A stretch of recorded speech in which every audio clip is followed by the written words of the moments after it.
Hello guys, today I'm going to talk about Celsius, which declared a crypto lending platform which declared bankruptcy on 14th July. After a month, it first halted customer withdrawals. So today I'm going to talk about what is Celsius, the rise of the Celsius, the fall of the Celsius, and my analysis on the current situation. So Celsius was a mainly a crypto lending platform which allowed their customers to deposit cryptocurrencies and earn rewards. They also allowed to take collateralized loan against your cryptocurrencies. You can borrow fiat in stable coins from Celsius. They also had some other services like Cellpay where you can send and receive cryptocurrencies, and they also invested a Bitcoin mining operations, which I'm going to talk about later. So let me tell you how Celsius rose. In 2000, mid 2018, Celsius first started its operations. At the end of 2018, they had a $50 million. In May 2019, it has around $200 million, and next year had explosive growth, where Celsius had more than $10 billion in their in the under management in 2021. In October 2021, they acquired a company, Israeli company called G8 GK8 Limited, which was providing cold storage. In December 2021, they raised Series B at 300 3 billion valuation. They raised around $600 million. At that time, in July 2022, Celsius had around 1.7 million registered users and more than 300,000 active users with more than $100 in account balance. Celsius had a big mining operation. They owned more than 80,000 Bitcoin mining rigs, and among those rigs, are more than 43,000 was operational. Celsius planned to increase this investment and plan to own around 120,000 mining rigs by the end of 2022. Celsius had a profitable mining activity. They generated around 14.2 Bitcoin per day, and in 2021, they generated more than 3,000 Bitcoins through their mining activities. But they have invested a lot in in their mining, as I'll explain later. So let me tell you, as Celsius told in bankruptcy document that they had too much money, and the user was sending too much money to them, and they did because they don't know how to deploy this efficiently, so they did a lot of wrong decision. So let me tell you what were the decisions which went wrong for Celsius. In 2021, in June 2021, StakeHound, which was a Ethereum 2 staking service, announced that they lost a key for more than 38,000 Ethereum. And there was a custodian Fireblock who was managing keys for StakeHound, and as there is a lawsuit against Fireblock where an employee of the company lost this key. It has around $75 million worth of digital assets, mainly Ethereum.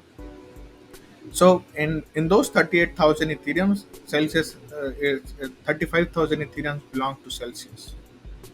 Currently, the legal proceeding going on against Fireblock. In 2000 October 2019, from 2000 October 2019 to February 2021, Celsius took loans from a a private lending platform. They didn't disclose who was this lending customer. So they took a loan around.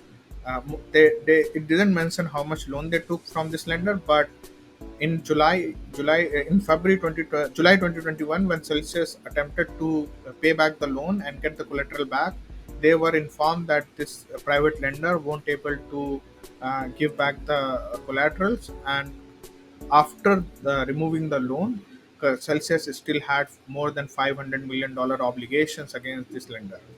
So, and currently this lender is paying around $5 million per month to Celsius as a principal pay back to the Celsius. It will take 6 to 7 years to just to get this loan back, the principal amount. So af- after this, there was a Luna Terra fiasco. Everybody know this. If you don't know, let me know. I'll create a video about it. Uh, Celsius was pretty smart, and they were able to avoid losses in through this fiasco, but they lost around $15.8 million. Also 3AC, which took loan from many other lending platform. Example, Voyager went bankrupt because of 3AC. So three Celsius also gave two loans to 3AC, and when Celsius did a margin call against 3AC, 3AC didn't able to pay back, and they liquidated 3AC assets, but they still had a 40 million loss against 3AC. If you remember the ST-ETH DPEG, ST-ETH was a Ethereum 2 staking coin from Lido Finance, and recently there was a rumors because of ST-ETH DPEG around 5 to 10%, and there was some ST-ETH the Celsius had to sell off because they had a liquidity crunch. But Celsius own more than 400,000 ST-ETH, which is sort of illiquid because you cannot get it Ethereum against it because Ethereum too much is still not live. So other than that, Celsius said that there was a negative media. So because of that, there were more than $1 billion withdrawals from its platform in May 2022. During the market crash, Celsius had a loan from Tether, which was a stablecoin company at USDT. There was a loan around $841 million, and Tether did a margin call for to Celsius, and Celsius decided that it won't able to pay back, and they Tether liquidated Celsius assets, and Celsius lost around $97 million in that. So these were like few decisions which cost a lot of money to Celsius, and currently at this point they have around 4.3 billion in the assets and around 5.3 billion in liabilities. So if you see this information which I've told you, all this information was in their bankruptcy document. But I think there is more to it, as SBF, who was FTX founder, said that they looked at Celsius balance sheet and they found a $2 billion hole. And I believe there is a $2 billion hole because there is still $1.2 billion liabilities, which was in the documentation, but Celsius had more than 700 million tied up in Bitcoin mining activities, which currently doesn't worth that much. Additionally, they have this private lender who owes more than 400 million to Celsius, and paying only $5 million per month, which take like 5 to 6 years to get back the principal money. And if you include all this, there is around four $2 billion loss, and that's why I guess they nobody wants to acquire or extend the line to Celsius. Additionally, there was a lot of things which are not public, and I believe, well, if there is a litigation, there will this information will come public. There was a lawsuit against Celsius from its own company's founder.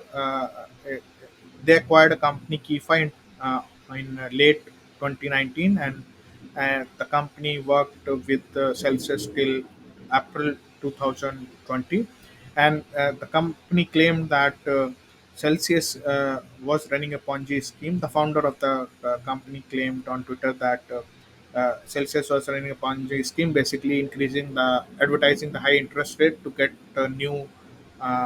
new deposits from the new users and paying back to using those deposits to pay back to old users. It's sort of classic Ponzi scheme. So, what we learned from Celsius bankruptcy: one, transparency and regulations. If you are using any centralized platform, demand transparency, proof of funds, and other audits. Other than that, if you need to see if they are properly regulated, your funds are secured or not. On the other hand, there is also things to note that all the centralized lending platforms such as BlockFi, Voyager, CoinLoan, Vault, or uh, Celsius itself, almost either they are in problems, they are get acquired, or they went bankrupt. If you compare it with the DeFi protocols, example Aave or Compound, they did as they are designed to, and they are doing well. So not your keys, not your funds. And if you are able to hold your own funds, if you have abilities and information to able to actually hold your funds, you should do that. So for now, I'm going to stop this video, and if you know, if you want to learn more about any other issue, please let me know in the comments. And if you like this video, please subscribe the channel, and I'll be creating more videos. Thank you.